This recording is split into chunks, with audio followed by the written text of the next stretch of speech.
অনন্য সৃষ্টিশীলতা, অনন্য প্ৰতিভা। ভোগালীৰ পৰম্পৰাৰ অভিনৱ প্ৰকাশ।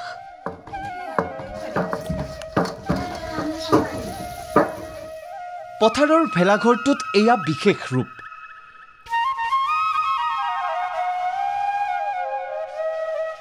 মহাদেৱৰ মুখমণ্ডল সুন্দৰকৈ পৰিস্ফুট কৰি নিৰ্মাণ কৰা হৈছে এইটো বিশেষ ভেলাঘৰ।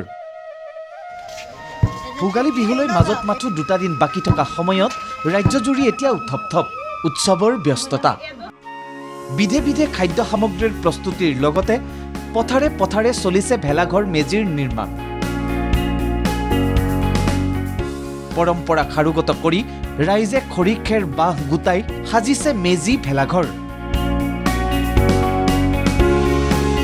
তাৰ মাজতে বহু স্থানত ভেলাঘৰ নিৰ্মাণৰ নামত যেন চলিছে অঘোষিত প্ৰতিযোগিতা।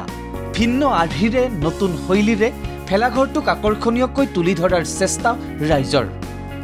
মহাদেৱৰ মুখমণ্ডলৰ আৰ্হিৰে এইদৰে আটকধুনীয়াকৈ ভেলাঘৰ সাজি উলিয়াইছে ৰহাৰ দীঘলদৰী অঞ্চলৰ যুৱকসকলে। 50 ফুট উচ্চতাৰ এই ভেলাঘৰ নিৰ্মাণৰ বাবে কেইবাদিনো ধৰি ব্যস্ত হৈ আছে এওঁলোক। দীঘলদৰী মিলনপুৰ পথাৰত প্ৰায় 6খন গাঁৱৰ যুৱকসকল একত্ৰিত হয়। আমি তামিলনাডুত অৱস্থিত যি আদিযোগী মন্দিৰ আছে, সেই মন্দিৰৰ আৰ্হিত আমি প্ৰায় 50 ফুট উচ্চতাৰ ভেলাঘৰ নিৰ্মাণ কৰিছোঁ। আৰু ভেলাঘৰত আমাৰ যিসমূহ বাঁহ প্ৰয়োজন হৈছে প্ৰায় 70ৰ পৰা 100 ডালৰ ভিতৰত, সেই বাঁহসমূহ আমাৰ 6খন গাঁৱৰ ৰাইজে আমাক যোগান ধৰিছে। আৰু আমি ইয়াতে এডালো বাঁহ কিনিবলগীয়া হোৱা নাই। আৰু আমি নৰাসমূহো আমাৰ গোটেই গাঁৱৰ ৰাইজে মিলি একত্ৰিত হৈ নৰাসমূহ কাটিছোঁ।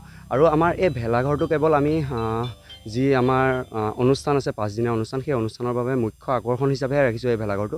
আৰু যি বাকী আমাৰ ঐতিহ্য আৰু পৰম্পৰা আছে বিহুৰ, সেই পৰম্পৰা আৰু ঐতিহ্য ৰক্ষা কৰিবৰ বাবে আমি সুকীয়াকৈ এটা ভেলাঘৰ আৰু এটা মেজি নিৰ্মাণ কৰিম। আৰু এই ভেলাঘৰটো আমাৰ যেতিয়া অনুষ্ঠান শেষ হ'ব, আমি সম্পূৰ্ণ নিয়ম নীতিৰ মাজেৰে আমি এই ভেলাঘৰটো আমি ভাঙি পেলাম। আনহাতে নলবাৰীৰ কৈঠালকুছিত চালে চকুৰোৱাকৈ সাজি উলিওৱা হৈছে এইটো ভেলাঘৰ।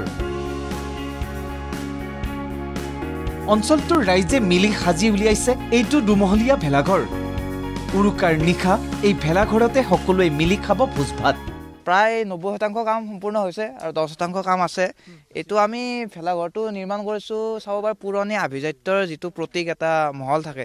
পুৰণি দিনবোৰত আগতে আপুনি চাব যিবোৰ আভিজাত্য মানুহৰ ঘৰৰ আকৃতিৰ এটা লৈ মানে আমি এইটো নিৰ্মাণ কৰিছোঁ। আৰু গাঁৱৰ প্ৰায় সকলো ডেকা গাভৰু আমি মিলি মানে ভেলাঘৰটো সাজিছোঁ। উৰুকাৰ আগদিনা এসাঁজ খাম গোটেইখিনি গাঁৱৰ মানুহখিনি মিলি। ৰাজ্যৰ প্ৰতিটো প্ৰান্ততে এইদৰে উৎসাহ উদ্দীপনাৰে ৰাইজ ব্যস্ত হৈছে মেজি ভেলাঘৰ নিৰ্মাণত। ডিব্ৰুগড়ৰ টিংখাঙত এয়া ভোগালী বিহুৰ উদযাপনৰ আয়োজন। ইণ্ডিয়া গেটৰ আৰ্হিত বাঁহ আৰু নৰাৰে নিৰ্মাণ কৰা হৈছে সুদৃশ্য আদৰণি তুৰপ। গাঁও মুঠতে 140 ঘৰ আছে। আমি আদি পূৰ্বৰ পৰা আমি দেখি আহিছোঁ যে কি 2টা চুবুৰীত 2 ধৰণে আমি ভোগালী বিহুটো পালন কৰোঁ। গতিকে আমাৰ এই চুবুৰীটোত আমাৰ প্ৰায় 40 ঘৰমান মানুহ আছে আৰু প্ৰতি ঘৰে আমাৰ সহযোগিতা আগবঢ়াইছে।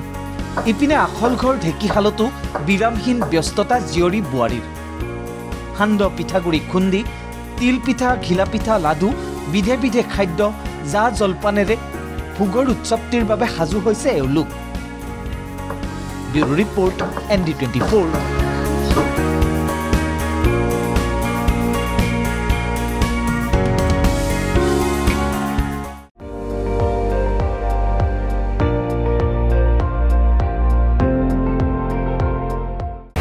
আপুনি চাই আছে ND24, সৰ্বশ্ৰেষ্ঠ নহয় সৰ্বোত্তমৰ দৌৰত।